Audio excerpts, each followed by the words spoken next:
Well, hello world. My name is Jared Malott. I live in Indianapolis, Indiana. I'm 35 years old, and if you've seen me, it's probably on Stampede Blue, making post-game videos, or with my wife trying to predict winners of NFL games every week on a stupid bet she loses every year. And today I'm going to have my first podcast yet to be named, and I have a guest for you, and his name is Shannon Swain. So world, this is Shannon Swain. Glad to be here, guys. I am Shannon Swain. I'm originally from Anderson, Indiana. Definitely met Jared through my employer, and man, I'm so happy to be here to talk football with this guy and see what we can come out of this. So, first podcast ever. I have a lot to say, and got some exciting things to talk about now and also in my past, and hopefully, you guys can enjoy this. So. All right, so. Much like Shannon has said, he's from Anderson, went to Anderson High School, right? Mm-hmm. Senior year, 6-4, right? Yes. This is the only winning season you had in high school? And no, so actually it was some political things that was going on in Anderson, man, to where in 2010 we had two high schools. Okay. I don't know if you remember back in the day, there was actually three high schools in Anderson. There was Madison Heights, Anderson, and also Anderson Highland. Now, my freshman and sophomore year, I went to Anderson Highland playing for Coach Albano, and we actually won our conference that year, my freshman year. And then my sophomore year, we actually had a winning record getting into the sectional championship and lost to, I can't remember the school name right now. But yeah, and then we all consolidated. Anderson actually, Highland had closed down, and then I went to Anderson for my junior and senior year. Actually went 4-6 my junior year. It was a lot of political things going on that first year, and then senior year, that's when we went 6-4. Had a little bit more of a better group, a little bit more camaraderie, and it was a lot better for us at Anderson my senior year. But yeah, 6-4 was how we went out to Lafayette Jeff, and it was a bad day on the last day. But man, it was a good career playing for Coach Albano. Now, when we talk high school football, Indiana has 5 classes of football, and I think earlier today we were kind of joking about the size of our graduating classes in high school because I had 264 people. How many people were in your graduating class? 647. 647 guys. So his graduating class was 3 times the size of mine. And obviously that's, again, because what we just talked about was Anderson had consolidated its high schools at that time. So you go from... Do you recall the size of your freshman class? Yeah, man. I know that altogether with at Highland, it was only at 387 that I came in with. Okay, so with attrition, your original freshman class would have been probably about the same size of mine had those schools not consolidated. Now, was Anderson at that point a 5A school? Yes, it was a 5A school. Because it's got to be one of the bigger. That's 2,000 plus kids in your high school, right? It's a lot of guys. It's a lot of kids there. I think it was 2,200 that went to the high school. So I graduated about 647 or 48 or something like that. So yeah, and lucky enough for me, I was top 75. So graduated with honors, man. Baby. I pushed through there, top 100. I would love. I'll keep that for the rest of my life. But yeah, big school, big group of people, and yeah. Mm-hmm. Okay, so and then. Coming through high school, playing football, let's actually go back to the beginning of Shannon Swain. When did you first don the pads, brother? So I'll tell you what, man. I hated sports growing up. I'm gonna be honest. It was more of those things. I was more forced to, do more organized activities. I had a couple kids I grew up with in my neighborhood that were actually more active in sports than I was. And just me going to their practices, I'll kind of help out here and there. And then baseball was actually my first love, man. Actually, I started with baseball a little bit. Was really good there. Got picked up on a, Pee Wee team and, T-ball team. And we got up to minors and majors. And I played that all the way up to my senior year in high school. And then it came football. And I remember my first practice. My dad was my football coach, along with a couple other my friends' fathers, and for the PAL Club League in Anderson. And how old were you when this was going on? I was 8 years old. So 8 years old. Yeah, third grade, man. Okay. So I remember my very first practice. I never tried on helmets and shoulder pads. It was my first time, but I love watching the game, but just never played it. Right. And so my very first practice, man, I got tackled, and I was I started started crying. I'm like, so my mom was at the practice. She was over sitting next to her friend, and I went over. I'm like, Mom, I quit. She was like, you not quitting. No, you got to go out there and finish. And so I actually finished that game, season. baby. And then, man, something just happened to me the next season. And, next season came around. I was only fourth grader playing on the A team because there was like fifth and sixth graders and third and fourth graders. So, I just made up in my mind that, I'm going to be good at this. And, if I'm going to be good at this, I'm going to, play with the best. And so, but yeah, that first year was rough. But yeah, I was 8 years old when I started, man, and play for the and that was Ravens. full contact, full padded football. Oh man, Do you remember how much did the parents play a role in actually controlling the flow of the game, or was it really a bunch of 8 to 10-year-olds out there running around, banging around? That's what it is, man. 8 to 10-year-olds running around. Obviously, we had some guys, playing a little bit year before us, and they had some, they had a little bit more of a head start on the contact and learning the plays and all that. Right. So the parents weren't really much of the influence. It's just more, man, the best players played, and honestly, if you ran the ball good and you didn't get tackled, that's who really played, man. One of my best friends to this days, man, I looked up to him so much because my first year I sucked, but he was so good and he just ran so fast and nobody ever touched him.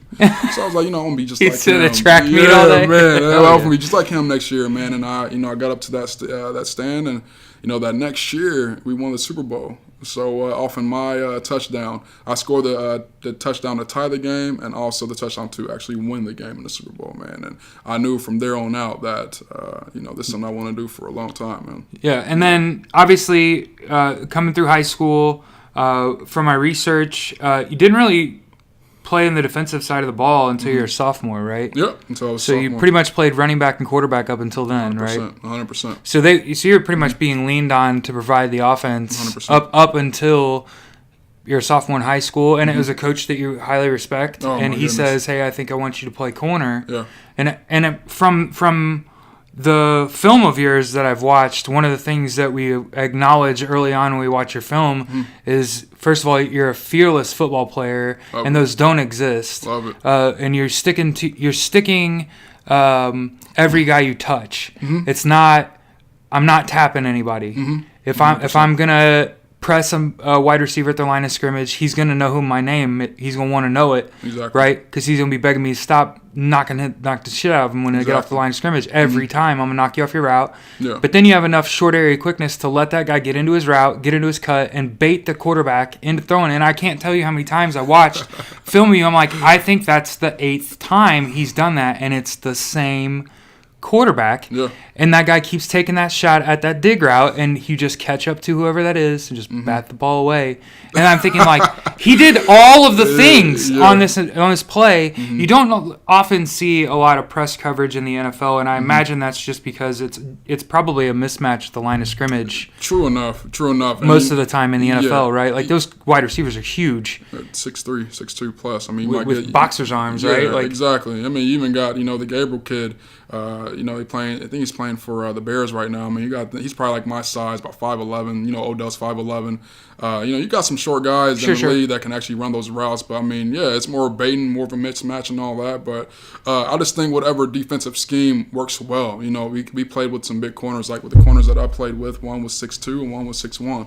Well, those big corners. Yeah, exactly. And I'm 5'11", so I mean, the press worked really well. They're long armed. Can cover well. So I had to be flawless at something. And I think when I press covered, more of me baiting the quarterback, covering more ground was more of my strength. So I mean, you were playing to your strength, which exactly. was using your I'm faster than that guy, and I know that I can catch him on a break. Yeah. And all I have to do is bait the quarterback, and eventually, if I do time it right, I mean that's a pick. That's a pick, yeah. Right? And there's a couple of plays in your highlight where you're like, if that receiver didn't put his hands above his head, that is a pick, and you took that right out of his hands. Like, man, that's incredible to watch. So, obviously, coming out of Anderson High School, you wind up, and I know, or at least I think I know, why you wound up at St. Francis. St. Francis has one of the better college football coaches in Kevin Donnelly, former Anderson University linebacker, by the way, and a head coach there, comes to St. Francis there in the 2000s and has been dominant. Hey, man, this program in St. Francis, what they're doing up there It's tremendous. I mean, even, recently what they're doing, how they're recruiting, they're getting the right players there, smart kids, big physical attribute kids, fast, they're recruiting all over in the Midwest too. So, I mean, they're kind of staying local, but Coach Donnelly knows what he's doing up in that program, man. And as far as respect, he's actually the most winning coach in NCAA and also in AIA. Hey, well, there you go. Yeah, I mean, for any guys that, are actually wanting to, go to like even a lower tier program and even NIA, St. Francis, what they're doing right now, man, they are making a statement in the NAI. I'll say we're like the SEC of NAI, and we've been told that a lot. But far as me ending up in St. Francis, I mean, that's a story to actually how I ended up there, because what a lot of people don't know, even in the public eye, is that, I actually verbally committed to IU.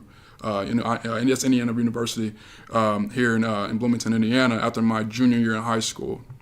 So did I. I was an IU fan until they fired Bobby Knight, and then I was like, "Well, I'm done with that program." Absolutely, I was going to play for Coach Wilson, and it was kind of a blessing in disguise as far as how I ended up with going to University of St. Francis. But I was a 2-3 sport athlete all the way up to my junior year. But so I went down to 2 sports, playing baseball and football, and it was actually I verbally committed early on in that year. I had a few other scouts and recruits. I had ISU, I had Ball State, and I had Western Michigan, and Purdue was kind of in the perks of looking at me at that time. I got a couple letters from them, but I committed on to IU early in the year, and then when baseball season got around, we were in practice, and I actually got a concussion in practice. But yeah, man, it's a long story. Sure.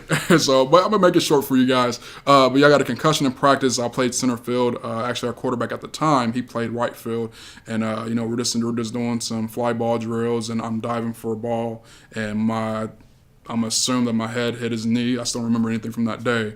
And then the funny part about it is that, my teammates see me get up, and they just took off running. And I went to the dugout.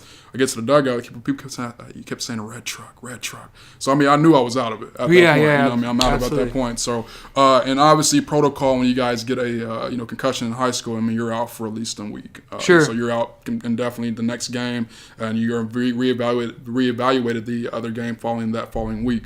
So, that weekend, that was on a Friday, and I remember it was May 15th of 2011. No, May 15th, 2011. And I actually had the Best of the Midwest camp going at Lawrence North High School, and that's where, it's like probably about 20 to 25, Division I coaches, locally in the Midwest coming to baseball check us out. recruit. Yeah, exactly. Okay. And this is actually for football. Oh, it's okay. It's for football. Football. Sorry. Best in the Midwest for football, and it's a skills camp, so no shoulder pads, no helmets, Sure. all that. So, and I actually had a routine for that day, and obviously I got a concussion on Friday, so follow me here.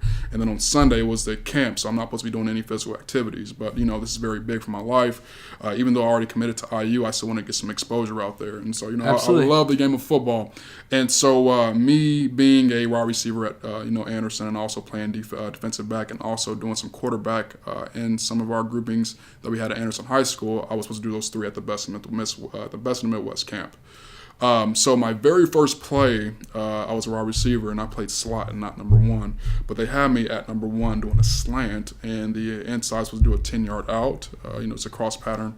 And then I believe he might have done maybe a 5-yard out. And, next thing I know, we run this play, and collision, and I'm on the ground. And, I turn over, and then, I just got, not to sound gross or anything, but, I got blood coming out of my mouth, and, I'm just thinking I lost a tooth. So my dad comes down there, everybody's like trying to, they're treating me when I'm on the ground, and I get back up, and, they're saying, hey, man, you're bleeding too much, get off the field, and I went over there to see the medical person that was there at the time. And they said, hey, we got to get you to the hospital. You have blood clots coming out of your mouth. And, sure enough, long story short, I get to the hospital. I had actually broken my jaw in 2 different places.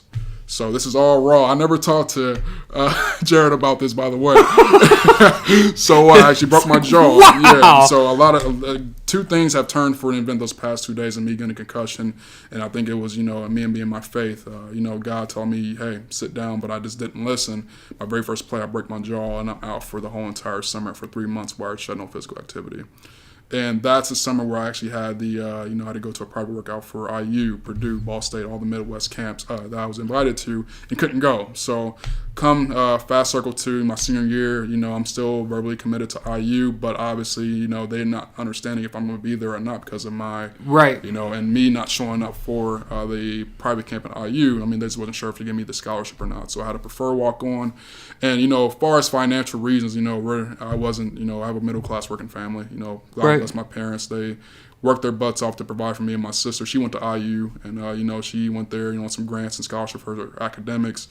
I had some academic scholarships, plus, I had a little bit of financial aid, but it didn't cover the full tuition for me to go to IU. Right. So I actually went, had my options. I had some other colleges, at the time. Then I'm looking towards, Ball State. They're really not recruiting anymore. And then, ISU, they're not really recruiting anymore. And then I had, Franklin College, coming, offer me a scholarship, and then I had University of St. Francis. And knowing, I heard of the name University of St. Francis, back early, but in my head, I'm a Division I athlete. Right, absolutely. As any 17, 18-year-old, that's what you want to do. That's what you aspire to play is Division I, Big Ten, man. That's what you really wanted to do. And looking at NIA and looking at St. Francis, this is a small school. I went on a visit, but when I went on this visit, man, something just changed. It's like if God really wanted me here, they will offer me something and I would be here playing football and, I would do a job here. And, sure enough, I went on a visit and, they treated me high class, man. And then, I made a decision just because off of who Coach Donnelly was at the time and not knowing who he really was, being the most active winning coach in NAIA, but also they just previously won 4 conference championships before that year before I came in. So it's like these people win. Right. And, maybe it may be small, but you can come in and actually, play. Yeah. So, it's very competitive. So, I mean, that's kind of what actually had me wanted me to go to St. Francis, at the same time, coming from Anderson, it's not much of a winning culture there, so I wanted to know what it was like to win, but also play for a coach that can potentially get me to the next level. And it seems like this was a good fit for me to go there. And, I went there, played 4.5 years, and, I graduated back 2016. And, congratulations. And also, yeah, man. What's your degree in? Health and exercise science, and I have a minor in business management and coaching. So, and then again, we brought the first national championship to Coach Donnelly, and that's at the university. So in 2016. So I got what I came there for, man, and I don't regret anything. So I feel like. And I mean, you got a little more, right? Because you graduated from college. Major props. Yeah. 21% of people that go to college ever graduate. 1 in 5.